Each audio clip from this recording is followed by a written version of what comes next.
আলহামদুলিল্লাহ, আপনাদের সাপোর্টে এবং আমি যেই ভাড়ার জন্য যে গ্রুপটা তৈরি করছি, এখানে এখন আমাদের পরিবার হচ্ছে, আমি দেখেই বলি, মুখস্থ বলে লাভ নাই, 73, মানে 73 জন আমাদের সদস্য।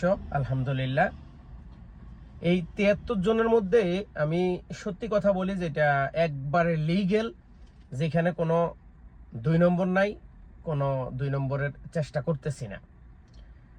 প্রায় 35 জন 36 জনের মতো আমাকে টাকা পাঠাইছে 10 রিয়াল করে।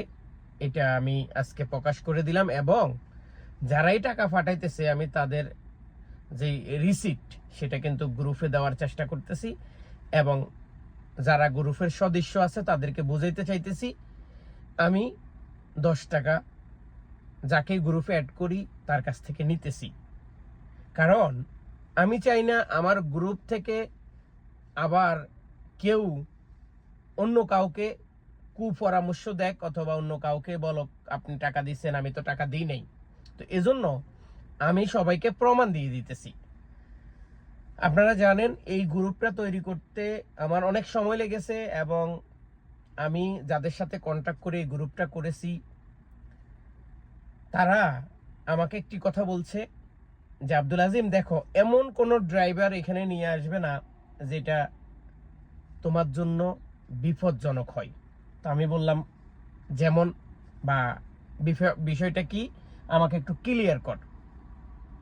তখন আমারা বলল যে সর্বপ্রথম তুমি তার ব্যাপারে একটু জানার দরকার আছে। তো আমি বললাম এইটা কেন? সে ড্রাইভিং করবে, সে কর্ম করবে, সে পয়সা পাবে, সে কর্ম করবে না, সে পয়সা পাবে না। কয় না, এখানে একটা কথা আছে। তো আমি বললাম কি কথা আছে? বলল যে দেখ, এখন সৌদি আরবের যে অবস্থা, যে পরিস্থিতি, এই পরিস্থিতি সামাল দেওয়া অনেক কঠিন। আমি তারপরেও জিজ্ঞাসা করলাম কেন, কি বিষয়টা আমাকে বুঝা। তো এই গ্রুপগুলো বেশিরভাগ একটা ছেলে 2-3টা মেয়ে মিলি চালায়, মানে ওই অফিসে মেয়ে বেশিরভাগ স্টাফ। আমার বললো আজিম, এখন সৌদি আরবের যে ইউনিভার্সিটির মেয়ে বা কলেজের মেয়ে বা বিশ্ববিদ্যালয়ের মেয়ে অথবা স্কুলের মেয়ে, অনেকেই আগে দেখা গেছিল বোকরা পরা থাকতো, এখন তেমন একটা বোকরা পরা থাকে না, আবার থাকেও।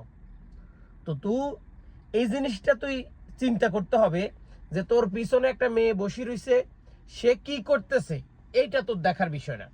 তোর দেখার বিষয় তুই ড্রাইভিং